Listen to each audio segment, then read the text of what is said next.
So the top headline today from the Associated Press: Trump declares U.S. leaving horrible Iran nuclear accord. President Donald Trump withdrew the U.S. from the landmark nuclear accord with Iran on Tuesday, abruptly restoring harsh sanctions in the most consequential foreign policy action of his presidency.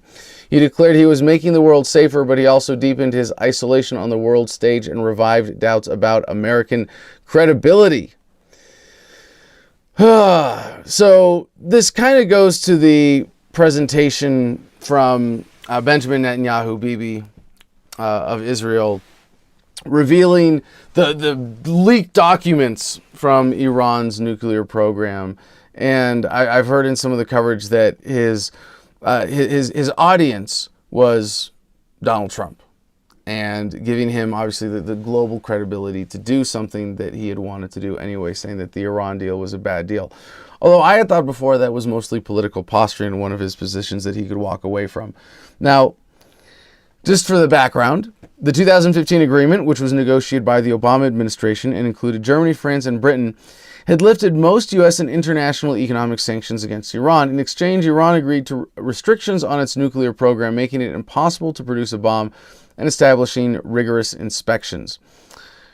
So, as Trump has said, it is defective at its core. Now, this is an interesting where you go, what is the libertarian position looking at this? And it's sort of like, looking at two bad actors fighting or duking it out, whatever. Like, do you care who comes out on top? No, you just care that there is nobody hurt on the sidelines, that there's no collateral damage from this. And so when I look at a story like this, I honestly, I really don't care to do the research.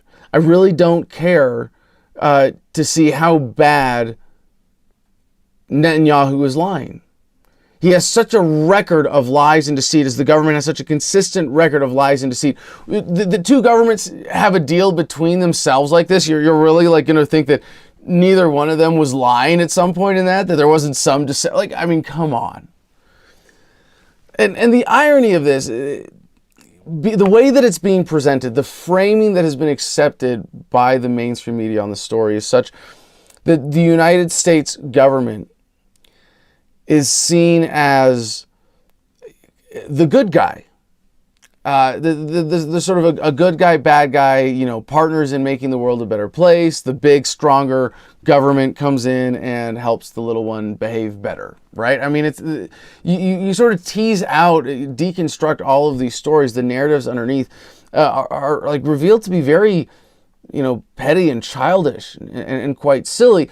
But especially when you recall that the United States has the biggest nuclear arsenal in the world right now and is the only government that has actually dropped nuclear weapons on people in a way that was totally tactically unnecessary at the time. And that's just not some conspiracy theory about World War II and the bombings of Hiroshima and Nagasaki.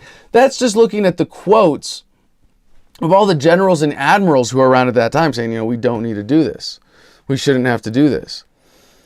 So the sanctions are primarily focused on limiting Iran's ability to sell oil and do business overseas. So this is going to have wide-ranging impact. So I look at this and I go, well, this is the important part. It's not so much the nuclear weapon thing. Although you would think, come on, Adam, you care about saving people's lives. Of course, don't you want? No, yes.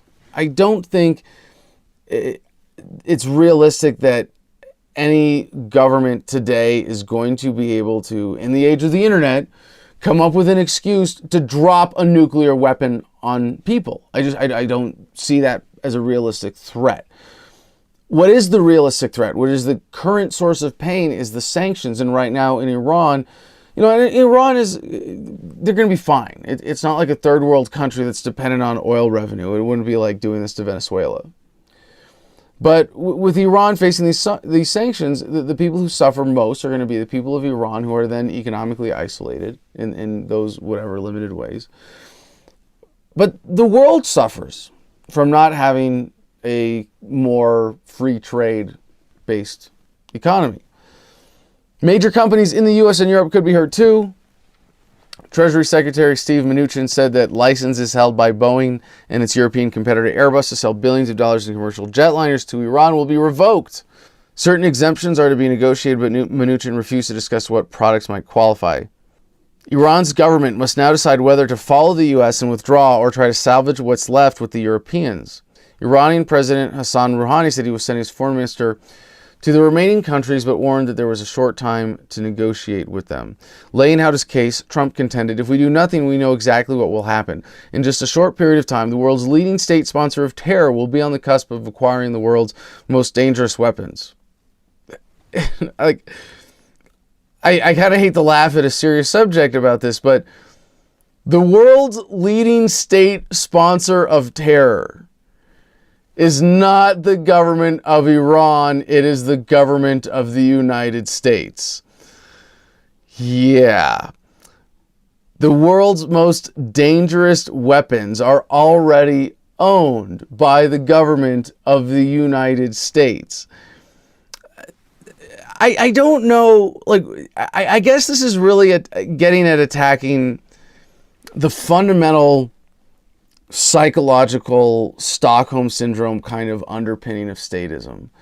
That if it was an individual doing this, if you reduce these players, these international, these national governments, like to individual people, and you saw what they were doing, you put it into I don't know, I kind of fantasize that there'd be someone putting it into some kind of sitcom format. And there are different parodies that kind of get at this in different ways.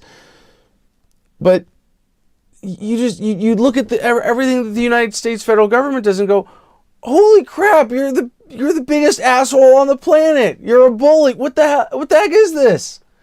It's insane. So, I mean, just skipping ahead, although the U.S. and Europeans made progress on ballistic missiles and inspections, there were disagreements over extending the life of the deal and how to trigger additional penalties if Iran were found in violation, U.S. officials and European diplomats have said.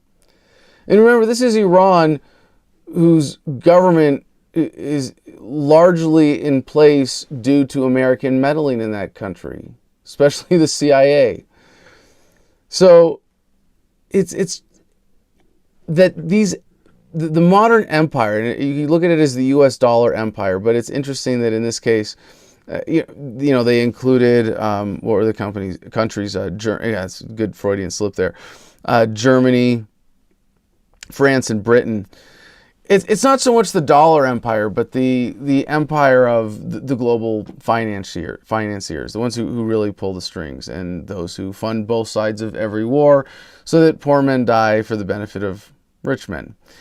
In this case, Iran is just well too developed a country to really fall victim to this. But this is the kind of modern imperial bullying that is the world's finest. Now, following up to that story, from McClatchydC.com, Trump's withdrawal from Iran deal sets up best relations with Israel in a decade. When Israeli Prime Minister Benjamin Netanyahu released what he said was new information about Iran's nuclear weapons development, his dramatic unveiling was beamed across the globe. But it was really designed for an audience of one, President Trump. So this story goes on to talk about the past friendship of Trump and Netanyahu and the relations between the two.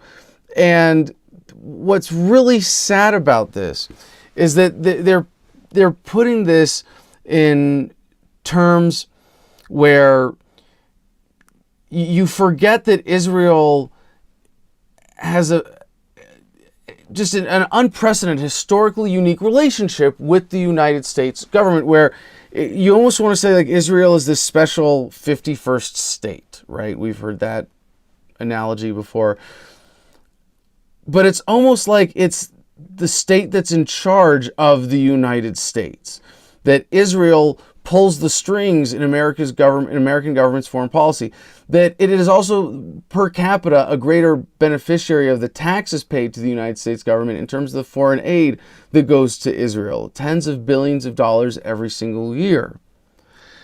And so to say that, they're having a better relationship is just, it is so sick. It is sad, and you know what? I don't even want to get into this. I'm bored with this story. I really am, because it's all part of the show.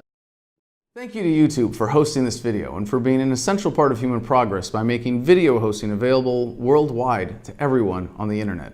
However, the next phase in human progress is here with Steemit.com and their video hosting alternative blockchain-based solutions, including DTube. And you can find that through Steemit.com, as well as my own page there at Adam Kokesh. This is a decentralized blockchain-based social media network that pays you fairly for your content.